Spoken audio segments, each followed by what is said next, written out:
In case of compressible और incompressible flow. Okay, यहाँ पे दो डायग्राम आपका दिया हुआ है। In case of incompressible flow मतलब फ्लूइड आपका फ्लो कब होगा, जब आपका high pressure to low pressure, direction किधर होगा आपका high to low pressure. Suppose that यहाँ पे प्रेशर है P1, यहाँ पे प्रेशर है आपका P2। तो ये जो फ्लूइड पार्टिकल्स जो फ्लो हो रहा है ये क्या हो रहा है, दिस इज स्ट्रेट पाथ में। ठीक है, तो इसको हम लोग बोल सकते हैं ये जो यहाँ पे जो फ्लो हो रहा है दैट इज आपका इनकम्प्रेसिबल फ्लो, मतलब इसका density that will B remains constant at every section. ये सब this is point 1, this is point 2। तो ये पॉइंट 1 और पॉइंट 2 में क्या हो रहा है, आपका कोई भी डेंसिटी में आपका वेरिएशन नहीं हो रहा। तो दैट इस फ्लो को बोल सकते हैं that is called incompressible fluid flow. Okay, तो जितने भी लिक्विड्स जो फ्लो होते हैं that will be generally incompressible flow.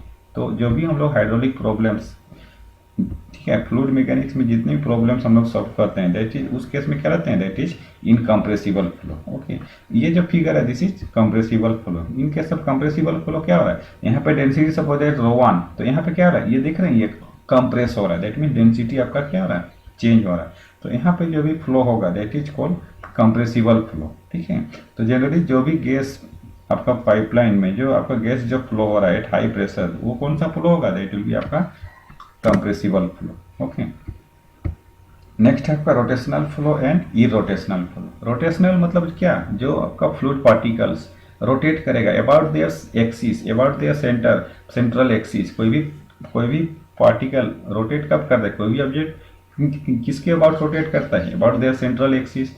तो उसको हम बोल सकते हैं अबाउट देयर सेंटर ऑफ मास। कोई भी फ्लूइड पार्टिकल्स या कोई भी ऑब्जेक्ट का जो कंसंट्रेटेड मास वो कहाँ पे रहता है, आपका सेंटर पे। तो जो भी फ्लूइड जो फ्लो हो रहा है उसका जो फ्लूइड पार्टिकल्स, उसका जो fluid individual fluid particles that will be rotate about their own axis या about their centre of mass, about their mass centres. तो जो मास सेंटर्स के अबाउट जो भी फ्लूइड पार्टिकल्स जो रोटेट करेगा तो उस फ्लो को बोल सकते हैं that is called rotational flow. Okay, तो यहाँ पे consider the example of a cylinder rotating about its axis and some liquid is present inside. जैसे हम लोग देखते हैं कि कोई भी कंटेनर में अगर उसका बॉटम पर्सन को होल कर देंगे तो देखेंगे कि ऊपर से अगर देखेंगे तो क्या होगा कि फ्लूइड पार्टिकल्स देखिए वहाँ पे क्या होगा, बीच में आपका रोटेट करते हुए जहाँ पे भी होल किया रहेगा उसी के सेम स्ट्रेट लाइन में देखिएगा ऊपर में, जहाँ पे भी ऊपर में जो उसका टॉप पर्सन का जो फ्लूइड लेयर है वहाँ पे क्या होगा, आपका वहाँ पे रोटेट करने लगता है। तो वो जो फ्लो होगा दैट विल बी आपका क्या होगा, रोटेशनल फ्लो। और वही अगर आपका रोटेट नहीं करेगा, fluid particles do not rotate about their mass centres, about their own axis, central axis, तो उस फ्लो को बोलेंगे that is called irrotational flow. Okay, तो कोई भी ऑब्जेक्ट आपका रोटेट कब होगा, जब उसमें हम लोग एक्सटर्नल टॉर्क लगाएंगे। तो एक्सटर्नल टॉर्क जैसे इंक्रीज होगा तो फिर क्या होगा, आपका स्फीयर फोर्स भी इंक्रीज होगा। ठीक है, तो इन कॉज ऑफ रोटेशनल फ्लो वहाँ पे क्या है, आपका एक्सटर्नल टॉर्क आपका एग्जिस्ट हो रहा है, वहाँ काम कर रहा है। लेकिन ई रोटेशनल फ्लो में क्या है, आपका क्या है, वहाँ पे कोई भी आपका एक्सटर्नल टॉर्क एक्सटर्नल फोर्स वहाँ पे क्या हो रहा है, एक्ट नहीं कर रहा है। तो ई रोटेशनल फ्लो के केस में हम लोग बोल सकते हैं कि वहाँ पे एक्सटर्नल टॉर्क वहाँ पे जीरो है, that mean shear force that will be equal to zero. और जहाँ पे भी आपका शियर फोर्स आपका जीरो हो रहा है, ठीक है, मतलब वहाँ पे यहाँ पे भी आपका tau that will be equal to आपका जीरो होगा। तो वहाँ पे क्या होगा, shear stress that will be equal to zero. That means क्या होगा, tau is equal to mu D U by D Y. तो tau is equal to zero that means mu is equal to zero. हम लोग जैसे पढ़े थे ना formula में, tau is equal to mu into D U by D Y. तो tau zero होगा दैट मीन्स क्या, म्यू जीरो होगा। म्यू क्या है आपका, म्यू क्या है, विस्कोसिटी, या उसको बोल सकते हैं हम लोग कोफिशिएंट ऑफ विस्कोसिटी। और जहाँ पे भी कोफिशिएंट ऑफ विस्कोसिटी जीरो होगा तो वहाँ पे जो फ्लूइड फ्लो होगा दैट विल बी क्या होगा, inviscid flow. Inviscid flow that means क्या, आइडियल फ्लूइड। तो वहाँ पे जो भी फ्लूइड होगा दैट विल बी क्या होगा, आइडियल फ्लूइड। तो इसीलिए हम लोग बोल सकते हैं कि ideal fluid is also non as, ideal fluid flow is also non as irrotational flow. जहाँ पे भी आपका इरोटेशनल फ्लो हो रहा है दैट मीन्स हम लोग बोल सकते हैं वहाँ पे कौन सा फ्लूइड फ्लो हो रहा है, आइडियल फ्लूइड फ्लो। ओके, यहाँ पे है one dimensional, two dimensional, three dimensional flow. तो आपका सपोज तीन coordinates X Y and Z, अगर सपोज एक्स कोऑर्डिनेट्स या ओनली वाई कोऑर्डिनेट्स या ओनली जेड डायरेक्शन में जो फ्लो हो रहा है तो दैट इज कॉल्ड क्या होगा, वन डायमेंशनल फ्लो। या वन डायमेंशनल फ्लो को हम लोग बोल सकते हैं यूनी डायरेक्शनल फ्लो, मतलब एक ही डायरेक्शन में आपका जो फ्लो होगा that is called one directional flow. और आपका अगर दो डायरेक्शन होगा एक्स एंड वाई, तो दैट फ्लो इज कॉल्ड आपका क्या होगा टू डायमेंशनल फ्लो। वही अगर एक्स वाई जेड डायरेक्शन में फ्लो होगा दैट विल बी क्या होगा, दैट विल बी आपका three directional flow, three dimensional flow हम लोग उसको बोल सकते हैं। जैसे कोई भी रिवर में या ओपन चैनल में जो भी आपका फ्लो होता है दैट विल बी आपका थ्री डायमेंशनल फ्लो। और रिवर में जो भी फ्लो होगा जिसमें आपका बाढ़ आता है, जिसमें फ्लोड है, उसमें जो फ्लो होगा दैट विल बी कौन सा फ्लो होगा, आपका टर्बुलेंट फ्लो। वहां पे आपका लेमिनार फ्लो नहीं होगा। ओके, स्ट्रीम लाइन, ठीक। तो स्ट्रीम लाइन क्या है, स्ट्रीम लाइन एक लाइन है, इमेजिनरी लाइन। जैसे कोई भी फ्लूइड जो फ्लो हो रहा है, ठीक है, तो इन दी फ्लो फील्ड उस रीजन में क्या करते हैं कि उस रीजन में एक हम लोग इमेजिनरी लाइन हम लोग ड्रॉ करते हैं। कोई भी fluid particle, there are certain different type.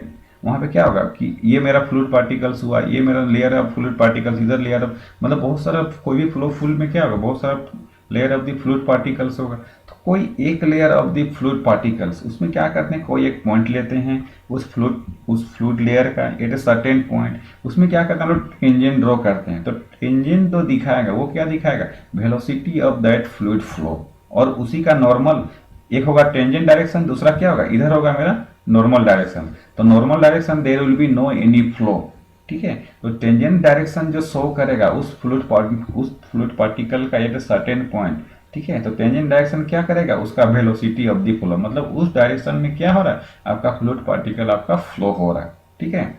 तो that is called stream line. मतलब stream line that is an imaginary line जिसको हम लोग ड्रॉ करते हैं कहाँ पे, फ्लो फील्ड में।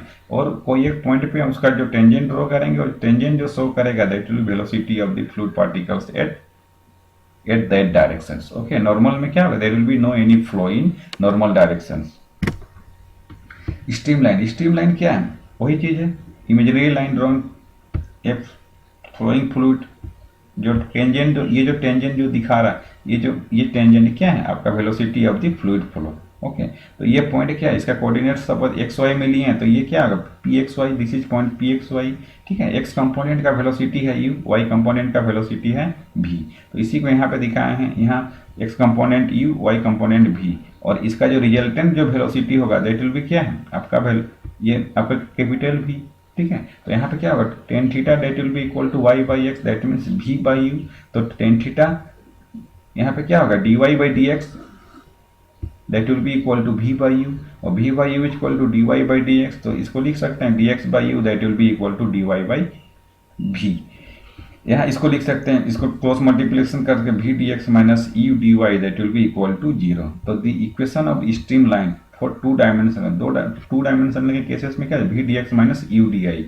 ओके, तो वही थ्री डायमेंशनल के केसेस में क्या है, D X by D U that will be equal to D Y by V that will be equal to D Z by W. Next है आपका पाथ लाइन। पाथ लाइन क्या है, एक है आपका पाथ लाइन, दूसरा क्या है आपका स्ट्रीक लाइन। ओके, तो path line that will B trajectory, मतलब ये जो मेरा फ्लूइड पार्टिकल्स जो यहाँ पे जो फ्लो हो रहा है, ठीक है, ये क्या है कि ये सपोज दैट यहाँ पे पॉइंट टीच को यहाँ पे सपोज दैट यहाँ पे ये जो मेरा फ्लूइड पार्टिकल्स ये पोजीशन है, यहाँ पे suppose that T equal to zero at, फिर यहाँ पे पोजीशन आया टी इक्वल टू 2 सेकेंड, फिर यहाँ पोजीशन आया टी इक्वल टू 3 सेकेंड।